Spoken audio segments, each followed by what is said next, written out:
সাগরের দুইটা ঢেউ একত্রিত হয়ে ঘাটের উপরের ছোট্ট ছেলেটা পানির তলদেশে একদিকে চলে গেল, আর আল্লাহর ওলি আর একদিকে চলে গেল। ছেলেরও কোনো খোঁজ নাই, বাবারও কোনো খোঁজ নাই রে ভাইরা আমার।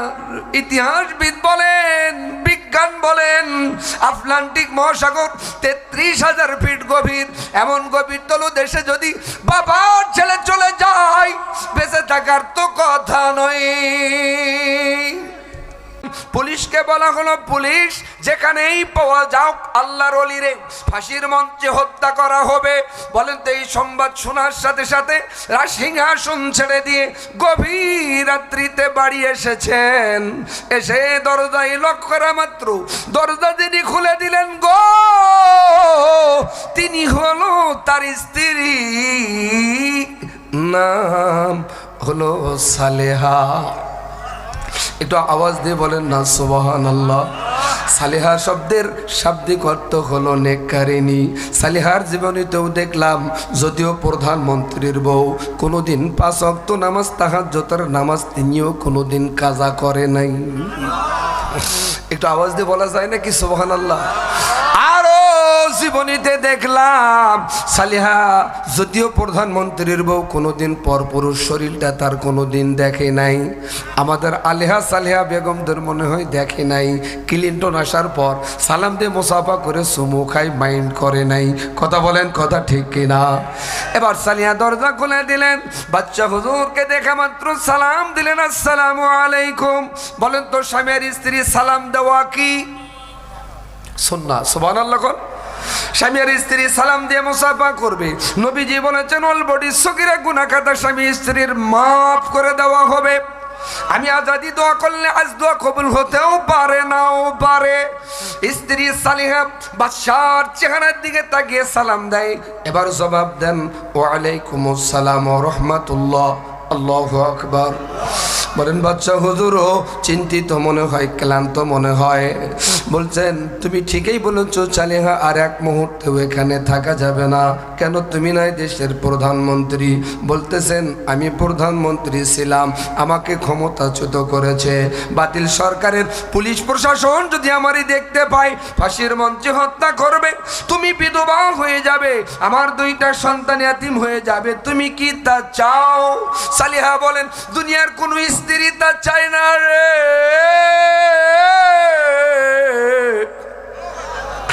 তাহলে জলদি চলো পালিয়ে যাই। সালেহা বলেন, বড় ছেলেটারে তুমি কোলে নাও, ছোট ছেলেটারে আমি কোলে নেই। আত্মীয় স্বজনের বাড়ি যাবার প্ল্যান করলেন গভীর রাত্রিতে। আল্লাহর ওলি চিন্তা করেন, আত্মীয় স্বজনের বাড়ি যদি যাই, টাকার বিনিময়ে পুলিশকে থানাতে খবর দিলে ধরে নিয়ে গ্রেফতার করে ফাঁসির মঞ্চে নিয়ে যাবে। আমার স্ত্রী বিধবা হয়ে যাবে, আমার সন্তান 2টো ইয়াতীম হয়ে যাবে। না না, তা আমি চাই না। ভাইরা আমার, আত্মীয় স্বজনের বাড়ি গেলেন না। পাশে একটা বৃহত্তম জঙ্গল। গভীর রাত্রিতে স্ত্রী সন্তান নিয়া আল্লাহর ওলি ঢুকে গেলেন। বলেন তো জঙ্গলে থাকে কারা? এই জঙ্গলে বাঘ ভাল্লুক থাকে, মানুষ খায় না, খায় না। সন্তানগুলো ঘুমন্ত অবস্থায় পাতার উপরে ঘুমাই দিয়া, মাটি দিয়া তায়াম্মুম করলেন, ওযু বানাইলেন। স্বামী আর স্ত্রী নামাজে দাঁড়াই গেলেন। নামাজ শেষ করে আল্লাহর দরবারে স্বামী আর স্ত্রী দোয়া করেন, আল্লাহ,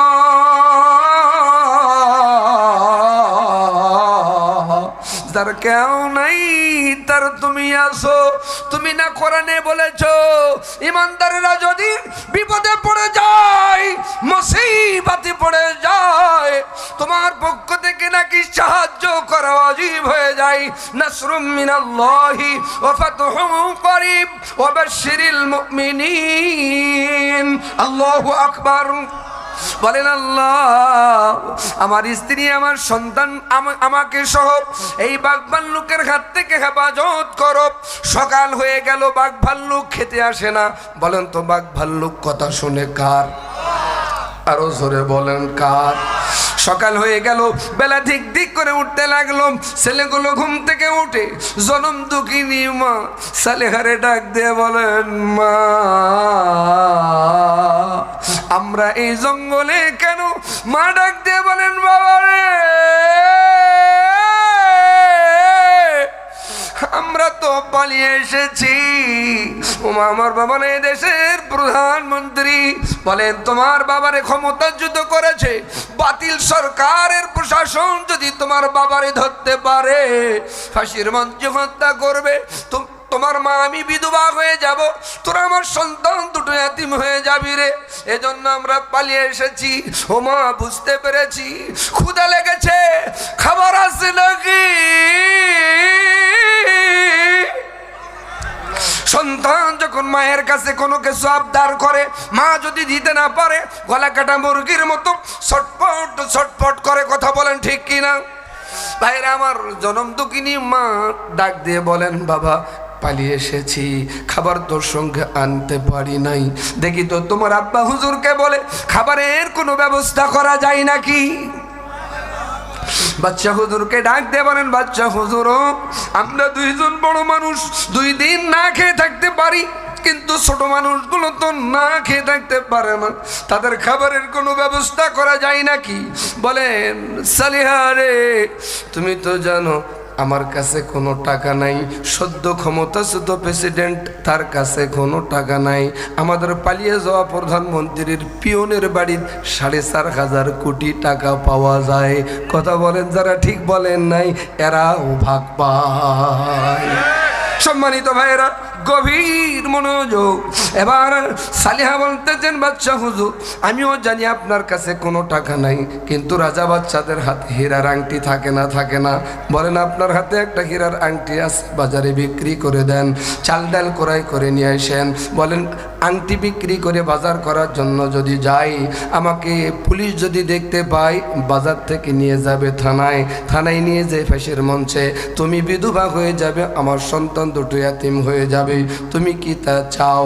বলেন দুনিয়ার কোনো স্ত্রী তা চায় না, কপালে যদি আমার তাই থাকে তাই হবে। আল্লাহর হাওলায় পাঠিয়ে দিলেন। চিৎকার মেরে কোন সুবহানাল্লাহ। বলেন তো যার কেউ নাই তার আছে কি? জোরে বলেন। এবার আল্লাহর ওলি বাজারে গেলেন, ইতিমধ্যে অঘটন ঘটলো। বড় ছেলেটা ছোট ছেলেটা মা জনম দুঃখিনী রে ডাক দিয়ে বলেন, মা ও মা তৃষ্ণা লেগেছে, পানি খাবো, পানি যদি না খাই কলিজা ফেটে মারা যাব। মা চিন্তা করে জঙ্গলে তো কোনো পানির ব্যবস্থা নাই, পানি নিয়ে আসতে গেলে আটলান্টিক মহাসাগরের কিনারে যেতে হবে। মারহাবা বলেন।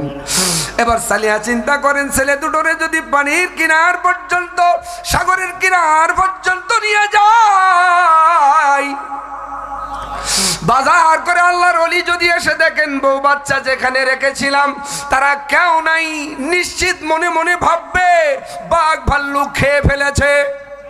কিন্তু বিচক্ষণ প্রধানমন্ত্রীর বউ সালিহা ছেলেগুলোকে আল্লাহর হাওলায় রাখলেন।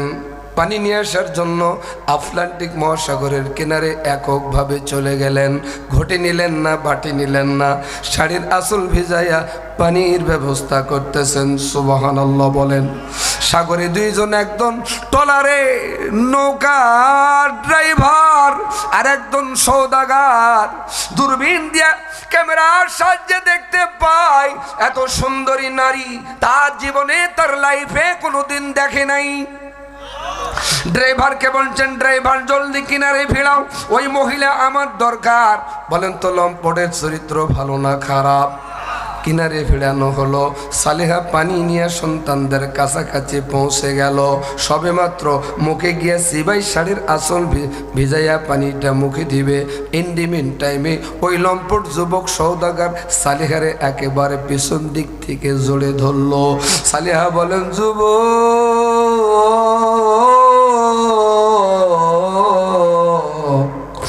তোর কি মা নাই, তোর কি বোন নাই? বলেন মা বোনের দোহাই দিয়া লাভ হবে না, আমি যা চাই তা দিবা কি না?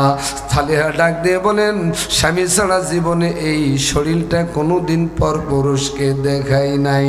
এই দৃশ্য দেখতে পেয়ে ছেলে দুটো দৌড়ে আসে, দুই পায়ে বুকের সাথে জড়িয়ে ধরে বলেন, চাচা মারে ছেড়ে দেন। এমন করে বলাই লাথি মেরে ছেড়ে চটকায় ফেলাই দিলেন। জোর জবরদস্ত মূলক সালেহাকে ওই লম্পট সৌদাগার ঘাড়ে উঠালেন, টলার পর্যন্ত নিয়ে গেলেন। মহিলাকে হাজারো চেষ্টা করে, মহিলা আল্লাহর দরবারে আবেদন করে, আল্লাহ এই শরীরটা যদি তোমার ভয়ে স্বামী ছাড়া দুনিয়ার কাউরে না দেখাই, এই লম্পটের হাত থেকে হেফাজত করার মালিক তুমি আল্লাহ। বলেন তো হায়াতের মালিক কে? মৌতের মালিক কে? ইজ্জতের মালিক কে? সম্মানের মালিক কে? হঠাৎ করে মহিলার মাথায় বুদ্ধি আসলো, সরকার যদি ইচ্ছা করে 41 পর্যন্ত রাষ্ট্র চালাবে, আল্লাহ যদি না চাই 24-এ বলার ব্যাটে ডাং লাগে, এক ডাঙ্গে দিল্লি গিয়া মামু বাড়ি গিয়া পড়ে। আরো জোরে, ও যুবক তুমি যা চাও জোর করে তা তো হবে না। আমি একখান কথা কবার চাই, ওই লম্পট সৌদাগার বলে, তোমার মতো সুন্দরী একটা নয় 10টা বললেও শুনতে রাজি আছি ভাই। বলেন কি কথা বলতেছেন? তুমি যা জোর করে চাও এটা আমি বুঝতে পেরেছি, সম্ভব নয়। আমি একটা কথা কবার চাই, যদি কথাটা রাখো তুমি যা চাবা তাই পাবা।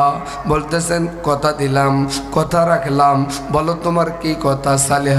সালেহা এবার বললেন, তোমার টলারে আমি 12 বছর থাকবো, ডোন্ট টাচ মি, টাচ পর্যন্ত করতে পারবো না। এই যুবক বলতেছেন 12 বছর পর কি হবে? বলতেছেন 12 বছর পর তুমি যা চাও তাই হবে। 12 বছরের জন্য নিরাপদ। বলেন হেফাজত করতেছেন কে? জোরে বলেন। সম্মানিত ভাইরা, যারা ব্যান্ড করে তারাই নিজেরাই ব্যান্ড হয়। মনে হয় আল্লাহ মারা গেছে। আসতেছি, আপনার কি কষ্ট হয়? ইন্নাল্লাযীনা আমানু ওয়া আমিলুস সলিহ, ঈমান আনার পর ভালো কাজ করতে গেলে আল্লাহর ওলির পরিবারে কি পরীক্ষা শুরু হয়ে গেছে। সালিহা টলারে বাজার থেকে এসে দেখেন রান্না করে খাবে, বউ বাচ্চা নিয়ে এসে দেখেন ছেলে দুটো কান্নাকাটি করে। আল্লাহর ওলি ডাক দিয়ে বলেন, যুবক ও আমার কলিজার টুকরা সন্তান রে, তোর মারি কি বাগে খেয়ে ফেলেছে? বলছেন আব্বা হুজুর বাগে খেয়ে ফেলে নাই, 2 পা একজন জানোয়ার মারে জোর করে জবরদস্ত মূলক উঠাই নিয়ে গেছে ঘাড়ে করে। ওই যে ট্রলারটা দেখা যায়, ওই যে নৌকাটা দেখা যায়, ও আব্বা আমাদের আর ক্ষুধা নাই, মারে এনে দাও। বলেন তো ক্ষুধার্ত সন্তানদেরকে রান্না করে খাওয়াবে না বউ বাসাবে? এখন বউ বাসাইতে গেলে বড় ছেলেটা বলেন, আব্বা আমি জঙ্গলে থাকি, আপনি ছোট ভাইটারে নিয়ে যান। ছোট ভাই বলেন, আব্বা আপনি যদি আমারে নিয়ে যান সহযোগিতা আপনাকে আমি করতে পারবো না। এই জন্য কবি বলেন, ভাই বড় ধন রক্তের বাঁধন, যদিও পৃথক হয় নারীরও কারণ। ছোট্ট ছেলেটারে ঘাড়ে নিলেন, সাগরের কিনারে গেলেন। আল্লাহর ওলি সুবহানাল্লাহ বলেন, ডান পা দিলেন, লাভ মারলেন। বলেন তো মসজিদে যখন ঢুকি কোন পা? জোরে বলেন। বাহির যখন হব কোন পা?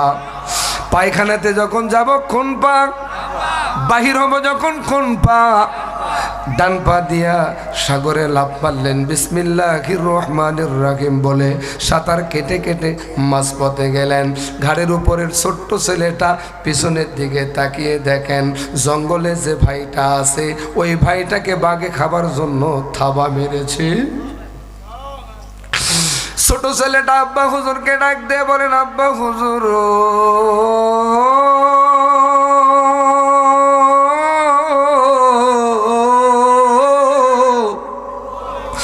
মারে তো হারালাম জন্মের মতো, বড় ভাইটারেও জন্মের মতো হারালাম। ও আব্বা হুজুর পিছনের দিকে তাকান, বড় ভাইটারে বাঘে খাবার জন্য থাবা মেরেছে। বলেন তো এমন কথা যদি শুনতে পাই আর কি সামনে এগিয়ে যাওয়া যায়? থিমকি দিয়া সাগরে দাঁড়াই গেল। সাগরে দাঁড়ার সাথে সাথে পিছন দিকে ঘুরলো, ঘুরার সাথে সাথে অঘটন ঘটে গেল। সাগরের দুইটা ঢেউ একত্রিত হয়ে খালের উপরের ছোট্ট ছেলেটা পানির তলদেশে একদিকে চলে গেল, আর আল্লাহর ওলি আর একদিকে চলে গেল। ছেলেরও কোনো খোঁজ নাই, বাবারও কোনো খোঁজ নাই রে ভাইরা আমার। ইতিহাসবিদ বলেন, বিজ্ঞান বলেন, আটলান্টিক মহাসাগর 33,000 ফিট গভীর। এমন গভীর তলদেশে যদি বাবার ছেলে চলে যায়, বেঁচে থাকার তো কথা নয়। তাহলে মা আছে টলারে, বড় ছেলেটা আছে শিকারীর মুখে অর্থাৎ বাঘের মুখে, ছোট ছেলেটা পানির তলদেশে। এবার আল্লাহর ওলিও পানির তলদেশে। বলেন তো জঙ্গলে যে ছেলেটা আছে বাঘের মুখে, ছেলেটা খেতে পারে কিনা বাঘ জানার দরকার আছে না নাই? আপনাদের ভাষায়, পাঁচ বিবির ভাষায় বলেন তো ভাইরা আমার, জঙ্গলে যারা শিকার ধরার জন্য যায় তাদেরকে আপনাদের ভাষায় আপনারা কি বলেন? শিকারী, শিকারীর হাতে ধনুক তীর। শিকারী দেখতে পাচ্ছেন বাঘের মুখে একটা রাজপুত্রর মতো সন্তান। আহারে কোন মা কোন বাবার কলিজাই কুলালো। বাঘের খাদ্য হিসাবে এই জঙ্গলে বনবাস দিয়া গেল।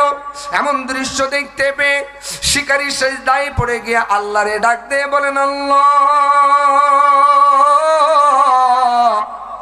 একটু আওয়াজ দিয়ে বলেন আল্লাহ।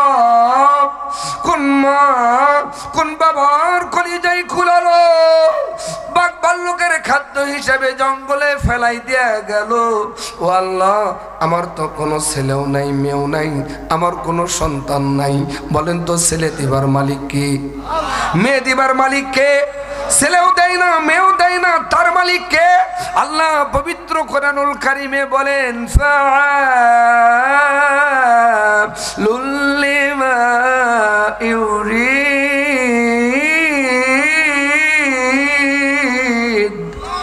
আল্লাহ বলেন, আমি কারো ছেলেই দেই, কারো ছেলেই দেই, কারো মেয়ে দেই, কারো মেয়ে দেই, কারো ছেলেও দেই না, কারো মেয়েও দেই না। এটা আমি আল্লাহর ইখতিয়ার। শিকারী সেজদায় পড়ে গিয়া আল্লাহরে ডাক দিয়ে বলেন, আল্লাহ, কোন মা কোন বাবার কলিজাই কুলালো, বাঘ ভাল্লুকের খাদ্য হিসাবে এই জঙ্গলে বনবাস দিয়ে গেল। ছেলেটাকে যদি বাঘের হাত থেকে বাঁচাইতে পারি, নিজের সন্তান হিসাবে মানুষ করব। বলেন তো যার কেউ নাই তার আছে কে? একটু আওয়াজ দিয়ে বলেন কে? সেজদার থেকে মাথা উঠালেন, ধনুক থেকে তীর ছুঁড়ে মারলেন বাঘ বরাবর। বাঘের কলিজায় লাগলো, বাঘ দুনিয়ার থেকে বিদায়। ছেলেটা কেঁদে কেঁদে বলেন, ও চাচা, আপনি আমাকে কেন বাঘের হাত থেকে বাঁচাইলেন? আমার বাবা ছিল, আমার মা ছিল, আমার ছোট্ট একটা কলিজার টুকরা ভাই ছিল, তারা আজ কেউ নাই, আমি কার কাছে থাকবো? শিকারী বলেন, বাবারে, তোর মুখ থেকে জানলাম, তোর মুখ থেকে শুনলাম, তোর মা, তোর বাবা, তোর ভাই ছিল। যতদিনে না পাইছি ততদিন পর্যন্ত তুই আমার বাড়ি থাকবি রে। আজ থেকে তোর বাবা আমি, আমার স্ত্রী হবে তোর মা। বড় ছেলেটাও নিরাপদ। সুবহানাল্লাহ কোন? মা আছে কোথায়? জোরে কোন? বড় ছেলেটা কোথায়? ছোট্ট ছেলেটা পানির তলদেশে। বলেন তো পাঁচ বিবির ভাইয়েরা, পুকুর পুষ্কুনি নদী নালা খাল বিলে যারা মাছ ধরে তাদেরকে আপনাদের ভাষায় কি বলেন? জেলে বলেন, বউ প্রতিদিন মাছ পাই, বাজারে বিক্রি করি, আজ যা পাবো বিক্রি করব না। সুবহানাল্লাহ বলেন। বলেন তো নিয়ত ভালো না খারাপ? সাগরে মাছ ধরার জন্য এসেছেন, ট্রলারে উঠেছেন, বিসমিল্লাহির রহমানির রহিম বলে থোড়া জাল মেরেছেন, গোটা জাল উঠালেন, একটা মাছও নাই। ওই জালের ঘায়ের ভিতরে 6 বছরের ছেলে সন্তান, শিশু সন্তান উঠে গেছে। এটা আওয়াজ দিয়ে বলেন না সুবহানাল্লাহ। এমন দৃশ্য দেখতে পেয়ে জেলে ওই নৌকাতে সেজদায় পড়ে গিয়া বলেন, আল্লাহ, কোন মা কোন বাবার কলিজাই কোলালো সাগরের মাছের খাদ্য হিসাবে এমন একটা ছেলেরে ফেলাই দিল। ও আল্লাহ, আমার তো কোনো ছেলেও নেই, মেয়েও নাই, বলেন তো ছেলে দেবার মালিক, মেয়ে দেবার মালিক। বলেন আল্লাহ, ছেলেটা যদি জীবিত থাকে নিজের সন্তান হিসাবে মানুষ করব। বিজ্ঞান বলে, সায়েন্স বলেন, একটা লোক মারা গেল না বেঁচে থাকলো, দেখতে গেলে নারী ধরে দেখতে হয়, দেন হাতটা, নারী ধরে দেখতে হয়, নারী ধরে দেখে এখনো ছেলেটা মরে নাই। সম্মানিত ভাইয়েরা, ছেলেটা মরে নাই, ডাক্তারের শরণাপন্ন হলো, ট্রিটমেন্ট করে সুস্থতা লাভ করলো, মা আব্বা ভাইয়া বলে ডাকতে আরম্ভ করলো। জেলে সান্ত্বনা দিয়ে বলেন, বাবা তোর মা তোর বাবা তোর ভাই আছে, তোর মুখ থেকে জানলাম যতদিন না পাইছি ততদিন পর্যন্ত তুই আমার বাড়ির থাকবি রে, আজ থেকে তোর বাবা আমি, আমার স্ত্রী হবে তোর মা। তাহলে ছোট ছেলেটাও নিরাপদ। আব্দুর রহমান গেল কোন জায়গায়? আল্লাহর ওলি গেল কোন জায়গায়?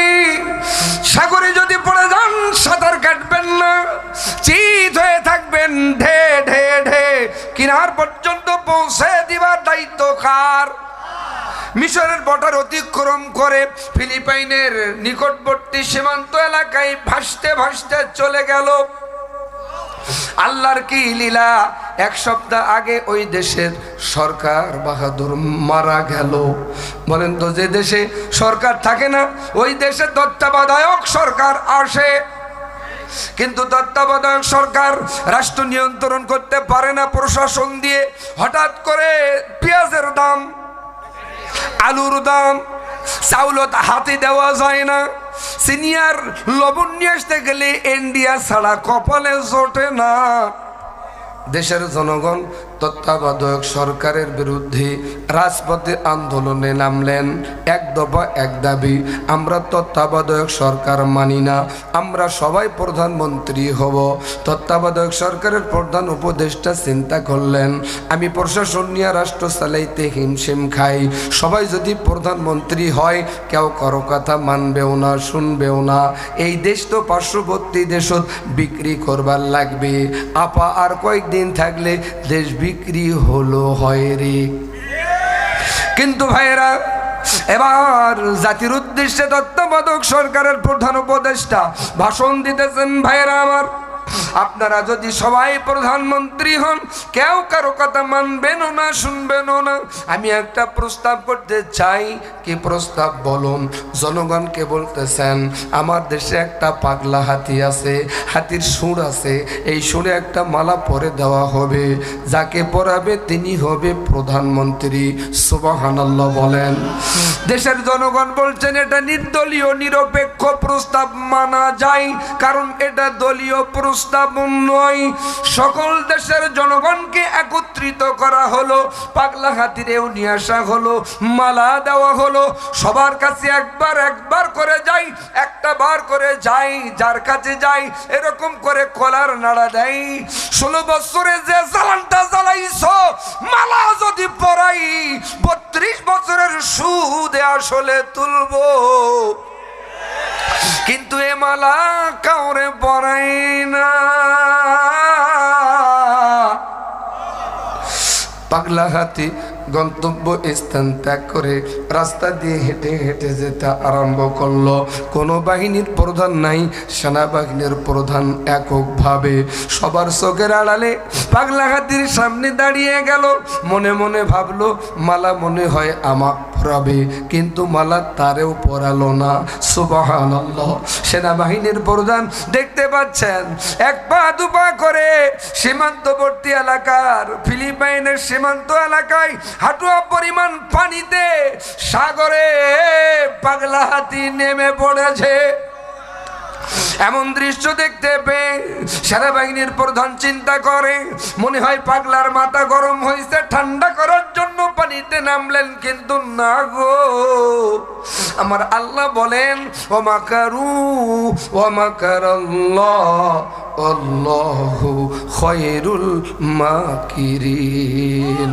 আল্লাহর মক্কর বোঝা কঠিন। ভেসে আসা মানুষটারে সুর দিয়া পেশাই ধরলে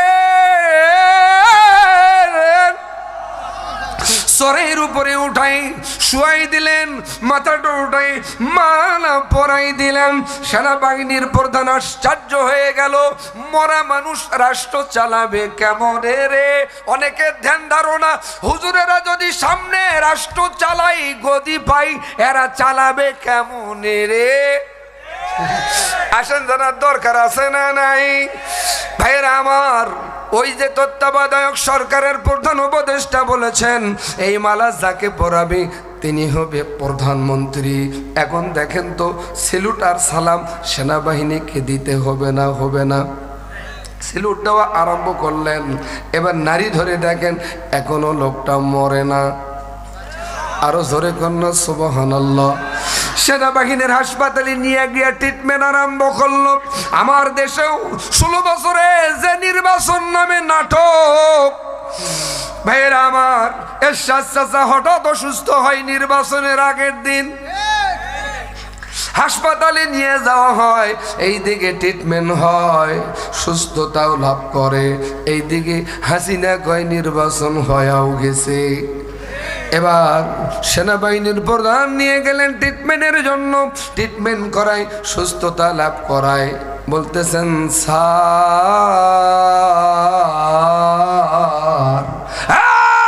আপনি আমারে স্যার কেন বলছেন? বলছেন স্যার আপনার গলাতে যে মালা, এ মালা সাধারণ কোনো মালা নয়, এই দেশের প্রধানমন্ত্রীদের মালা। কেন তোমার দেশে কি সরকার নাই? বলেন 1 সপ্তাহ আগে মারা গেছে স্যার। স্যার আপনার পরিচয়টা কি আমি জানতে পারি? সেনাবাহিনীর প্রধান বলতেছেন আমি মিশরের বাদশাহ আব্দুর রহমান। বলেন স্যার আপনার ইতিহাস আমরা জানি, আপনাকে বাতিল সরকার গঠন করে ফাঁসির মঞ্চে মারতে চেয়েছিল, ওই ব্যক্তিটা কি আপনি? বলছেন জি ওই ব্যক্তিটাই আমি। স্যার ওরা কপাল পোড়া হতভাগা, স্যার কপালের জোরে আপনারই আমরা পেয়েছি।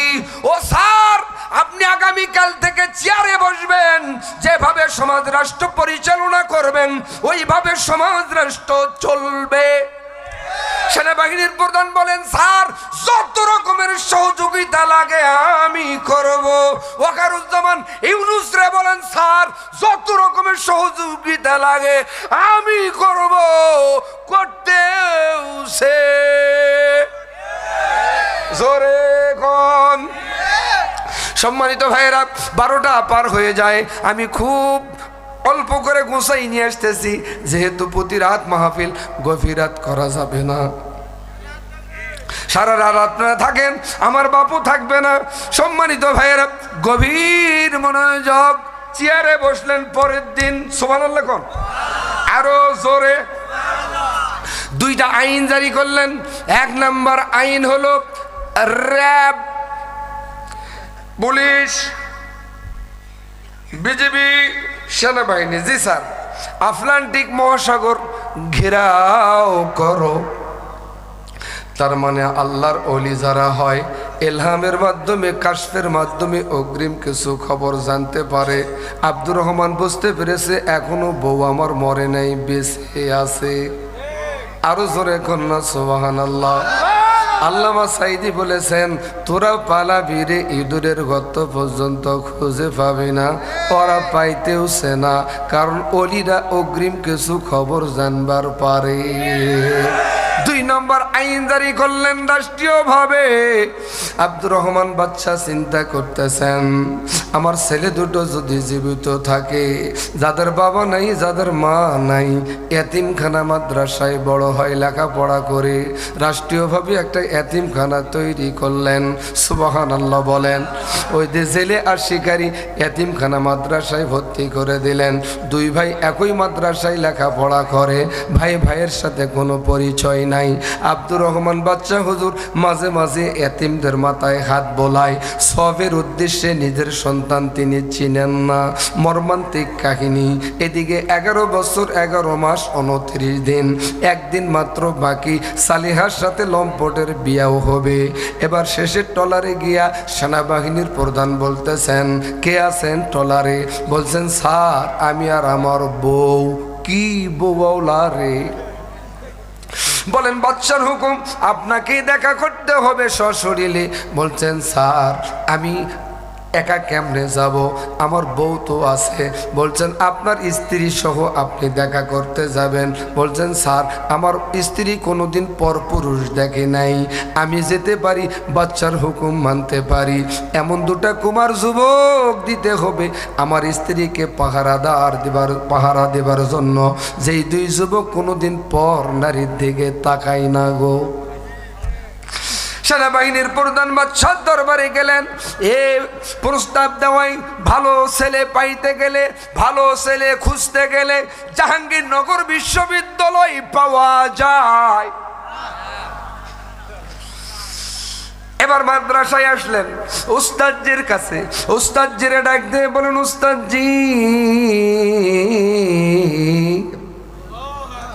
এমন দুটা কুমার যুবক দিতে হবে যেই দুই যুবক কোনোদিন পর নারীর দিকে তাকায় নাই। ওস্তাদজি বলে, স্যার আমার মাদ্রাসায় 5 শতাধিক ছাত্র, অন্যতম 2টা ছাত্র আমার জানা মতে 12 বছর ধরে আমার মাদ্রাসায় লেখাপড়া করে, 5 ওয়াক্ত নামাজ, তাহাজ্জুদের নামাজ কোনোদিন তারা কাজা করে নাই, বাবাও করে নাই, মাও করে নাই, ছেলেগুলোও করে না। বীজ ভালো, ফসল ভালো, বীজ খারাপ, ফসল খারাপ, ওরাও খারাপ, ইয়ারাও খারাপ। কথা বলেন ঠিক কিনা? সম্মানিত ভাইরা, কষ্ট হয় মনে হয়? বীজের সাথেও কিছু আছে না নেই? সম্মানিত ভাইরা, ঈমান আনার পর ভালো কাজ করতে গেলে কি পরীক্ষা আছে ভাইরা আমার? দেখেন না ছেলেগুলো মাদ্রাসায় লেখাপড়া করে, আব্দুর রহমান বাদশা হুজুর চিনে না, ছেলেগুলোও জানে না।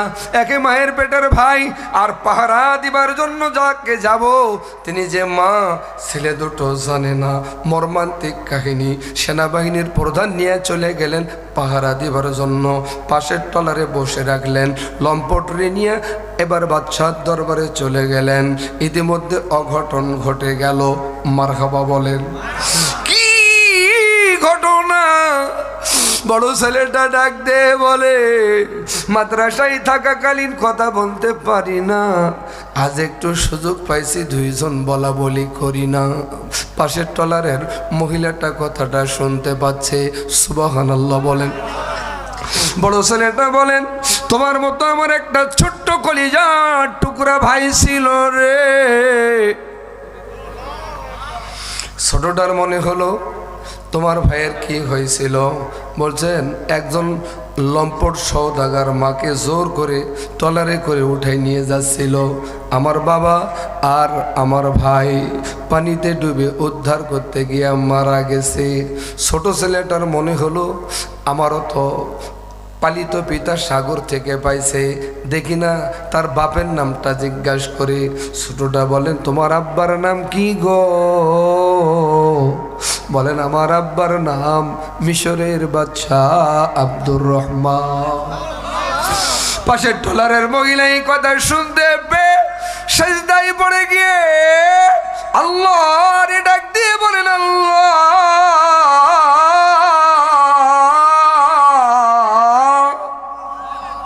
এই সন্তানের কারণ ওই গো, এই সন্তান আমার পেটের সন্তান।